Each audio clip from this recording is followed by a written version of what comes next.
Over the years, the courts have consistently held that no legislation may silence the voices of big money special interests by prohibiting contributions to political campaigns.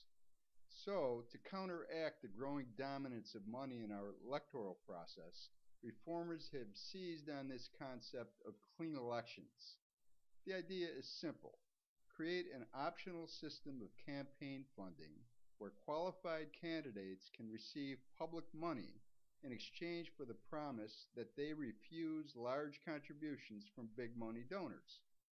These clean candidates, then, would be free from the fundraising circuit and, if elected, responsible only to their constituents.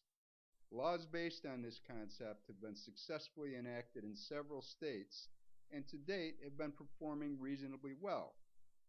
Then, on January 21st, 2010, the Supreme Court in Citizens United v. the Federal Election Commission decided that corporations and unions have the constitutionally guaranteed free speech right to spend unlimited amounts of money to support or attack candidates for political office. This flawed decision knocks clean elections out of the water, further exacerbating big money's lock on the people's elections. Let me explain why. Suppose for a moment that clean election advocates, like me, had achieved nirvana. Ideal, loophole-free legislation is in place covering every office in the nation, from president to town dog catcher. Here's what the decision in Citizens United does.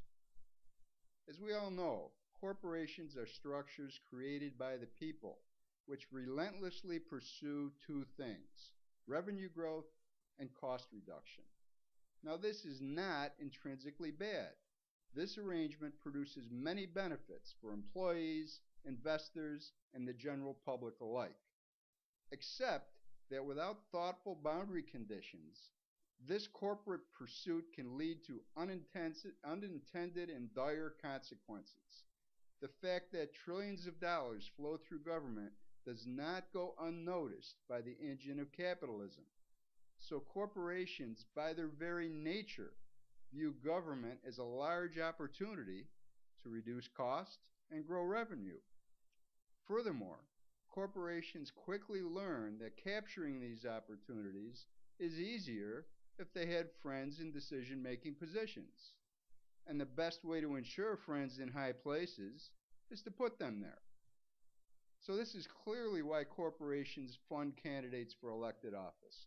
They do not invest this money out of a sense of altruism. They do it for the return. So let's look at an example of what the Supreme Court has enabled.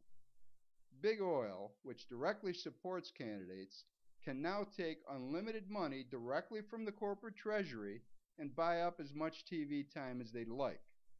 But being relentless seekers of way to cut costs, they notice the public money flowing to clean candidates, and they think out loud, "Hey, Jimmy, next election cycle, why don't you turn over a new leaf and refuse our money? It'll make you look better to the voters, and it'll save us millions. Hell, we'll even divert some of our savings directly into that Swiss bank account we set up for you." So Inhofe takes taxpayers' money, Big Oil saves a bundle, and the average citizen is left holding the bag, affirming the right-wing frame for clean elections: welfare for politicians. And when taxpayers finally connect the dots, they will rage against public funding of elections, and the hard work of so many years will be ravaged. The High Court, in a single decision, has effectively neutered campaign finance law.